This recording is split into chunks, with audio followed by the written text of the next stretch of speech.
السلام علیکم ورحمۃ اللہ وبرکاتہ۔ نحمده ونصلي على رسوله الكريم، أما بعد، فأعوذ بالله من الشيطان الرجيم، بسم الله الرحمن الرحيم۔ ومن يرتد منكم عن دينه فيمت وهو كافر فأولئك حبطت أعمالهم في الدنيا والآخرة وأولئك أصحاب النار هم فيها خالدون۔ صدق الله المولانا العظيم۔ درود پاک پڑھیں، اللهم صل على سيدنا مولانا محمد وبارك وسلم صلاة وسلاما عليك يا رسول الله صلی اللہ علیہ وسلم۔ عزیزان ملت اسلامیہ، دور حاضر میں آئے دن ایک نیا فتنہ رونما ہوتا ہے اور صاف و شفاف ماحول کو گرد آلود کر دیتا ہے۔ کبھی وجود خداوندی پر سوالیہ نشان لگتا ہے تو کبھی عقل کا کلمہ پڑھ کر اسلامی عقائد و نظریات سے بیزاری کا اعلان کیا جاتا ہے۔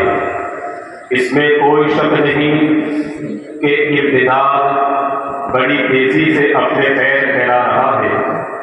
ایک شخص جو کل کلمہ توحید کو اپنی آخرت کا سرمایہ سمجھتا تھا، وہی آج کھوٹی عقل کا پجاری بن چکا ہے۔ جو زبان تحفظ ناموں سے رسالت کی ترجمانی کرتی تھی، وہی اسلامی عقائد و نظریات کے خلاف غلاظت ابھرنے لگی ہے۔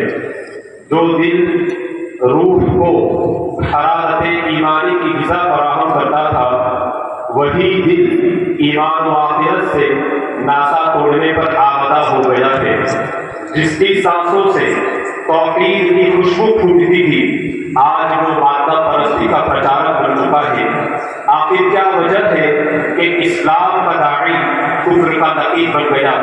جب ہم اپنی نظر و فکر کو رخصت دورہ دیتے ہیں تو ہمیں پتہ چلتا ہے کہ ارتداد کی بڑی وجہ ایمان کا کمزور ہونا ہے۔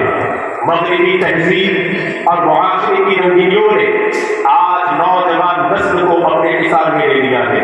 ان کے سینوں سے ایمانی چنگاری بجھا کر الحاد کی آگ بڑھا دی ہے اور ارتداد کا رتبہ بنا دیا۔ ملت اسلامیہ پر آج ضروری ہے کہ اپنی نسلوں کو زمانے کے موافق بنانے کے چکر میں جدت پسند نہ بنائے، بلکہ اسلامی عقائد و نظریات کی بوٹی پلائے۔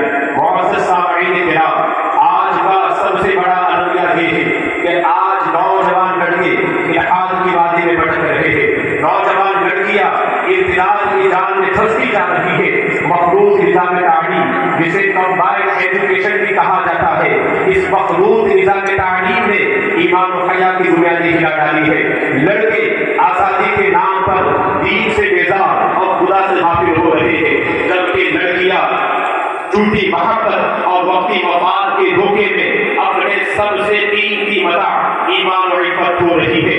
یاد رکھیں، اسلام تعلیم کا دشمن نہیں ہے، بلکہ وہ چاہتا ہے کہ بیٹے اور بیٹیاں دونوں علم کے زیور سے آراستہ ہو، مگر وہ علم جو ہمیں خدا سے قریب کرے، جو ہمارے کردار کو سنوارے اور ایمان کو مضبوط کرے، مگر وہ تعلیم جو بے پردگی، بے راہ روی اور کفر کی طرف لے جائے، تو دراصل وہ تعلیم نہیں ہے بلکہ زہر فراہم ہے۔ اسی لیے شاعر نے کیا خوب کہا ہے کہ اللہ سے کرے دور تو تعلیم بھی فتنہ، املاک بھی، اولاد بھی، جاگیر بھی فتنہ، اور ناحق کے لیے اٹھے، اور تکلیے کا اس کو ناحق کے لیے اٹھے تو شمشیر بھی فتنہ، شمشیر بھی کیا ناحق تقدیر بھی فتنہ۔ اور شاعر نے آج کے حالات کی رعایت کرتے ہوئے جو لکھا کہ وہ اندھیرے ہی بنے تھے کہ قدم راہ پہ تھے، وہ اندھیرے ہی بنے تھے کہ قدم راہ پہ تھے، یہ روشنی لائی ہے منزل سے بہت دور ہمیں۔ آج والدین کی سب سے بڑی ذمہ داری یہ ہے کہ وہ اپنے بچوں کی تعلیم و تربیت پر کڑی نظر رکھے، بیٹیوں کو پردہ اور حیا کے ساتھ تعلیم دلائے، اپنے بیٹوں کو الحاد اور دین کی بیزاری سے بچائے۔ یاد رکھیں، اگر ہم نے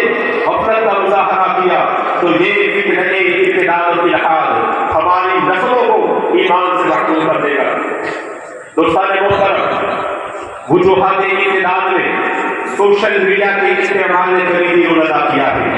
آج کے اس دور میں ہر شخص سوشل میڈیا کے ظلم کا اسیر ہو چکا ہے۔ مسلم لڑکیاں فیس بک، انسٹاگرام، ٹک ٹاک پر ایکٹیو نظر آ رہی ہے۔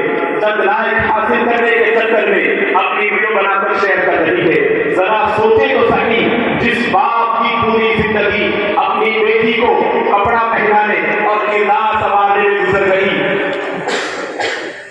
آج وہی بیٹی اپنے جسم کی نمائش کر کے چند سکے اور لائک حاصل کر رہی ہے اور اپنی عفت و پاک دامنی کی چادر کو چاک کر رہی ہے۔ والدین کی اپنی بیٹیوں پر بے انتہا شفقت و محبت، ان کی تمام خواہشات کی تکمیل اور سوشل میڈیا کے استعمال سے آج لڑکیوں کو امتداد کے سمندر میں غرقاب کرنے میں اہم رول ادا کیا ہے۔